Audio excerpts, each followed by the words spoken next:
গাছের মেহেদি পায়ের পাতা ও নখে ব্যবহার করা নিয়ে কি শরীয়তে কোনো বাধা নিষেধ আছে? কোনো বাধা নিষেধ নেই। সমাজে প্রচলিত আছে মজার কথা যে রাসূলুল্লাহ দাড়িতে মেহেদি দিতেন, তাই সেটা পায়ের নখে দিলে অবমাননা হয়ে যাবে। এক নম্বর কথা, নবী সাল্লাল্লাহু আলাইহি ওয়াসাল্লাম দাড়িতে মেহেদি দিয়েছেন, এটা জাল কথা, মিথ্যা কথা। নবী সাল্লাল্লাহু আলাইহি ওয়াসাল্লাম মাত্র 19টা দাড়ি সাদা হয়েছিল। আমার মনে হয় 100-200 তো কি তারও বেশি হয়ে গেছে, তাও তো আমি মেহেদি লাগাইনি। কথা বোঝা গেছে না?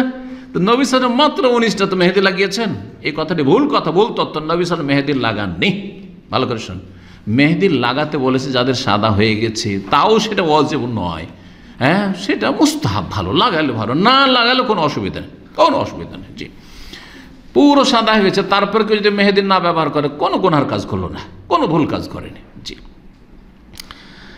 তো নবী সাল্লাল্লাহু আলাইহি ওয়াসাল্লাম যদি লাগিয়েও থাকতেন মেহেদি, সেজন্য পায়ে লাগানো যাবে না মহিলাদের, এটা জাল কথা, আমাদের দেশীয় ফতোয়া। এটা কি দেশীয় ফতোয়া, ভুল কথা, এসব কুসংস্কার, এসব বিদাতি ধারণা। আল্লাহ যেন এসব থেকে বাঁচিয়ে রাখেন। জি, 5 মাসের বাচ্চা মারা গেলে তার জানাজা পড়া লাগে কি? হ্যাঁ, অবশ্যই লাগবে।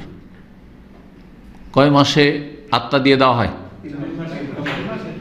হ্যাঁ, 4 মাসে। 3 4 12, 120 দিনে, 340-এ, 340 মানে হচ্ছে 4 মাস।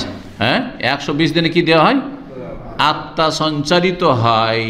জি, ভ্রূণে যখন আত্মা দিয়ে দেওয়া হয়েছে তখন সে একজন জীবন্ত, আর তারপরে মারা গেছে, তারপরে মারা 4 মাসের বেশি যদি বয়স হয়ে গিয়ে থাকে তাহলে তার জানাজা অবশ্যই পড়তে হবে।